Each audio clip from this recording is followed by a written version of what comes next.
पिछले एपिसोड में हम देख चुके हैं कि रिक ग्राइम्स अटलांटा की खतरनाक सड़कों से बचते हुए एक नए ग्रुप ऑफ सर्वाइवर्स से मिलता है। Glenn, Andrea, Amy, Morales, T Dog और मर्ले डिक्सन जैसे लोगों के साथ रिक एक वैन में बैठकर अटलांटा से बाहर निकालता है, एक जगह की तरफ जहां शायद उसकी फैमिली हो सकती है। आज का episode Tell It to the Frogs एक बहुत ही इंपॉर्टेंट एपिसोड है, क्योंकि यहीं से शो के सबसे बड़े इमोशनल और ड्रामेटिक थ्रेड शुरू होते हैं। रिक, लोरी और शेन के बीच का ट्रायंगल, कैंप की डेली स्ट्रगल्स और वो डिसीजन जो रिक को वापस अटलांटा की तरफ ले जाता है। यह एपिसोड दिखाता है कि अपोकलिप्स में सिर्फ ज़ॉम्बीज ही खतरा नहीं होते, इंसानों के अपने राज और इमोशंस भी उतने ही डेंजरस हो सकते हैं। चलिए इस एपिसोड को डिटेल में समझते हैं, सीन बाय सीन। एपिसोड का ओपनिंग हमें ले जाता है क्वारी कैंप में, एक चट्टानों से घिरी हुई जगह जहां एक ग्रुप ऑफ सर्वाइवर्स ने अपना टेम्परेरी बेस बनाया है।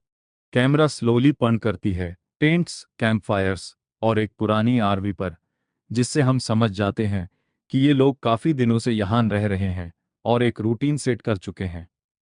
यहाँ हमें पहली बार प्रॉपरली इंट्रोड्यूस होती हैं कई इंपॉर्टेंट कैरेक्टर्स। लोरी ग्राइम्स, रिक की वाइफ, कपड़े धो रही होती है नदी के पास दूसरी औरतों के साथ।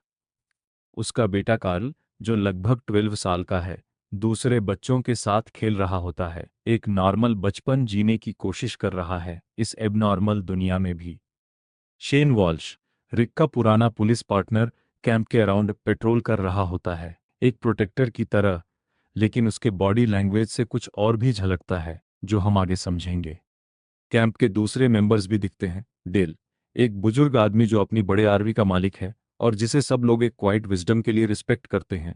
कैरल पेलिटियर, एक शाय, नर्वस महिला अपनी छोटी बेटी सोफिया के साथ, और कैरल का हस्बैंड एड, जो अपने बिहेवियर से ही एक अनकंफर्टेबल, कंट्रोलिंग इंसान लगता है। ये ओपनिंग सीक्वेंस बहुत ज़रूरी है, क्योंकि ये हमें दिखाता है कि अपोकालिप्स के बीच भी लोग एक नॉर्मल कम्युनिटी बनाने की कोशिश कर रहे हैं। चोर्स, रोल्स, रूटीन्स, लेकिन उसके नीचे टेंशन और डर हमेशा मौजूद है। जब ग्लेन का वैन कैंप में पहुंचता है, एक हलचल मचती है। लोग दौड़कर देखते हैं कि कौन नए सर्वाइवर्स आए हैं। कैमरा स्पेसिफिकली लोरी और काल पर फोकस करती है जब वो वैन से उतरते लोगों को देखते हैं। जब रिक वैन से उतरता है, लोरी का चेहरा शॉक, डिसबिलीफ और फिर ओवरवेलमिंग खुशी से भर जाता है, क्योंकि उसने पूरी तरह मान लिया था कि रिक मार चुका है।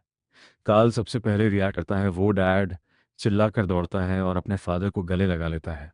ये मोमेंट शो के सबसे इमोशनल मोमेंट्स में से एक है, क्योंकि ये हमें रिमाइंडर देता है कि इस तबाह दुनिया में भी फैमिली का रिश्ता सबसे इंपॉर्टेंट चीज़ है।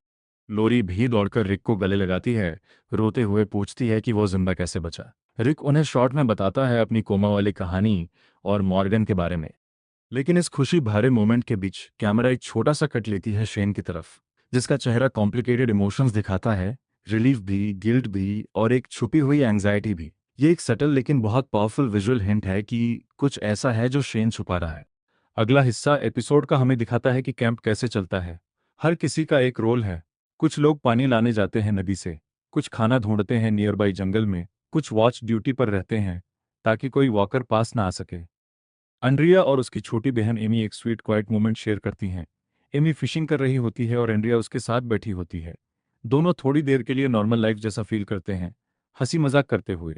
ये सीन इंपॉर्टेंट है, क्योंकि ये उनकी क्लोज सिस्टरली बॉन्ड एस्टेब्लिश करता है, जो आगे एपिसोड्स में और भी इंपॉर्टेंट हो जाएगी।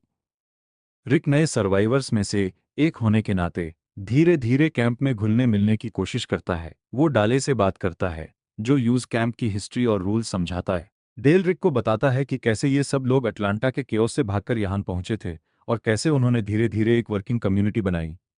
इसी बीच एक छोटा सा टेंस मोमेंट होता है जब एड, कैरल का हस्बैंड, अपनी वाइफ के साथ रूडली बिहेव करता है। जलती हुई फायरवुड को लेकर एक छोटी सी बात पर भी वो कैरल को दांतने लगता है। दूसरे लोग देखते हैं लेकिन डायरेक्टली इंटरवीन नहीं करते, जो एक अनकंफर्टेबल डायनामिक क्रिएट करता है। ये सीन सटली शो करता है कि एड अब्यूजिव है और कैंप के अंदर भी कुछ रिलेशनशिप्स हेल्दी नहीं हैं। रिक और शेन अकेले मिलते हैं। दोनों पुराने दोस्त और पार्टनर्स होने के नाते एक दूसरे से बात करने की कोशिश करते हैं जैसे सब नॉर्मल हो। शेन रिक को बताता है कि जब आउटब्रेक शुरू हुआ वो रिक के घर गया था यूज बचाने, लेकिन रिक ऑलरेडी हॉस्पिटल में मिसिंग था। उसने लोरी और कार्ल को तुरंत सेफ जगह ले जाने का डिसीजन लिया। रिक अपनी ग्रेटिट्यूड एक्सप्रेस करता है कि शेन ने उसकी फैमिली को बचाया, लेकिन कॉन्वर्सेशन के दौरान सटल ऑकवर्ड पॉजेज होते हैं। शेन थोड़ा ज्यादा डिफेंसिव लगता है जब रिक कुछ स्पेसिफिक सवाल पूछता है उनके साथ गुजरे वक्त के बारे में। कैमरा क्लोजअप्स लेती है दोनों के चेहरे पर, जिससे ऑडियंस को लगता है कि कुछ अनसेड है। इस सीन में हम ये भी देखते हैं कि शेन कैंप का दे फैक्टो लीडर बन चुका है रिक के एब्सेंस में। लोग उससे इंस्ट्रक्शंस के लिए देखते हैं और वो कॉन्फिडेंटली कैंप मैच करता है। ये एस्टैब्लिश करता है कि रिक के वापस आने से कैंप की डायनामिक्स चेंज हो सकती है, जो शेन के लिए असहज अनकंफर्टेबल हो सकता है। दिन के बीच में जब कुछ औरतें कपड़े धो रही होती हैं, नदी के किनारे अचानक झाड़ियों से एक वॉकर निकलता है। डिकेड ग्रोनिंग अनस्टेबल गेट के साथ चलता हुआ पैनिक फैल जाता है। औरतें चिल्लाती हैं और भागती हैं। शेन और रिक दोनों तुरंत रिएक्ट करते हैं, अपने हथियारों के साथ दौड़ते हैं। एक टेंस केओटिक स्ट्रगल होता है जिसमें वॉकर को रोकना मुश्किल होता है क्योंकि वो इतनी जल्दी एक्सपेक्ट नहीं किया गया था। आखिर में रिक खुद वॉकर को नीचे गिरता है और उससे परमानेंटली खत्म करता है, ग्रुप के सामने अपनी कॉम्बैट स्किल्स दिखाते हुए। ये इंसिडेंट पूरे कैंप को हिला देता है। इससे पहले सबको लगा था कि क्वारी एक रिलेटिवली सेफ जगह है, लेकिन अब क्लियर हो जाता है कि कोई भी जगह कंप्लीटली सेफ नहीं है। रिक इस मोमेंट का यूज करता है कैंप के लोगों से बात करने के लिए कि उन्हें अपनी सिक्योरिटी और डिफेंसेस को लेकर ज़्यादा सीरियस होने की ज़रूरत है, जैसे एक प्रॉपर वॉच रोटेशन बनाना, वेपन्स को ऑर्गेनाइज करना और पेरीमीटर को बेटर सिक्योर करना। कुछ लोग रिक की बात मान लेते हैं, लेकिन शेन थोड़ा रेजिस्टेंट दिखता है, जैसे यूज लगता है रिक उसकी अथॉरिटी को चैलेंज कर रहा है कैंप में। ये टेंशन यहीं से और बिल्ड होने लगता है। अगली सुबह रिक ग्रुप के सामने एक प्रपोजल रखता है। वो वापस अटलांटा जाना चाहता है, मर्ले डिक्सन को बचाने के लिए, जिसे पिछले एपिसोड में रूफ पर हैंडकफ करके छोड़ दिया गया था। रिक का मानना है कि चाहे मर्ले कितना भी प्रॉब्लमेटिक हो, यूज इस तरह पीछे छोड़ना गलत था और एक इंसान की जान बचाना उनकी रिस्पॉन्सिबिलिटी है।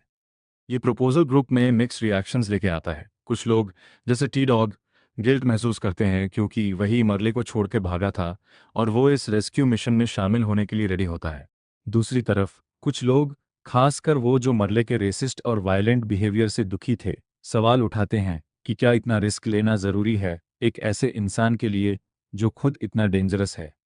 ग्लेन भी थोड़ा हेजिटेंट होता है, लेकिन रिक की लीडरशिप और कन्विक्शन देखकर वो भी साथ जाने के लिए तैयार हो जाता है, क्योंकि उससे अटलांटा के रास्ते सबसे अच्छी तरह पता है।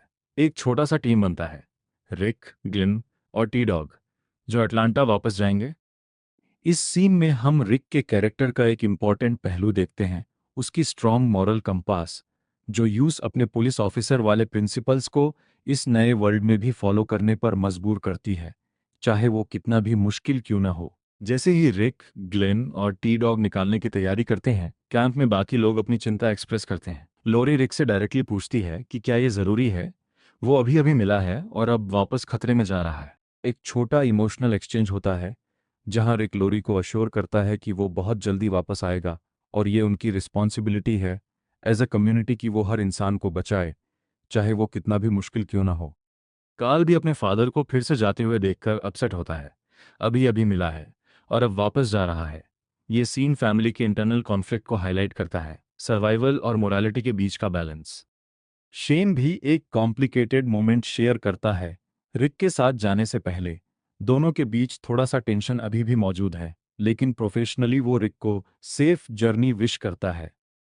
एपिसोड खत्म होता है जब रिक, ग्लेन और टी डॉग एक कार में बैठकर अटलांटा की तरफ निकालते हैं, जानते हुए कि वो फिर से एक खतरनाक ज़ॉम्बी इन्फेस्टेड शहर में एंटर कर रहे हैं, सिर्फ एक आदमी को बचाने के लिए जो उन्हें पसंद भी नहीं करता।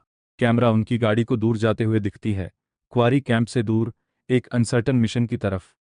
वापस कैंप में हम देखते हैं लोरी और शेन को अलग अलग बैठे हुए, दोनों अपने अपने गिल्ट और अनरिजर्व्ड फीलिंग्स के साथ। ये विजुअल पैरेलल बहुत इफेक्टिव है, दो पैरेलल स्टोरीलाइंस जो आगे एपिसोड्स में कोलाइड करने वाली हैं, अटलांटा में रेस्क्यू मिशन और कैंप में ब्रूइंग इमोशनल टेंशन जो आखिर एक्सप्लोड होगा। दोस्तों, यही था the Walking Dead season 1 episode 3 Tell It to the Frogs का एक्सटेंडेड डिटेल्ड ब्रेकडाउन। इस एपिसोड ने हमें दिखाया कि सर्वाइवल सिर्फ ज़ॉम्बीज से बचने के बारे में नहीं है, बल्कि इंसानी रिश्तन, सीक्रेट्स और मोरल चॉइसेस के बारे में भी उतना ही है। रिक अपनी फैमिली से मिल चुका है, लेकिन उसके सामने अब नए इमोशनल और फिजिकल चैलेंजेस हैं। अगर आपको ये डिटेल रिकैप पसंद आया तो वीडियो को लाइक करो, चैनल को सब्सक्राइब ज़रूर करो और अगला एपिसोड वातोस भी ज़रूर देखना, जहाँ रिक, ग्लेन और टी डॉग की एटलांटा ट्रिप और भी ज़्यादा डेंजरस मोड लेती है। कमेंट में ज़रूर बताओ, अगर आप शेन की जगह होते तो क्या करते।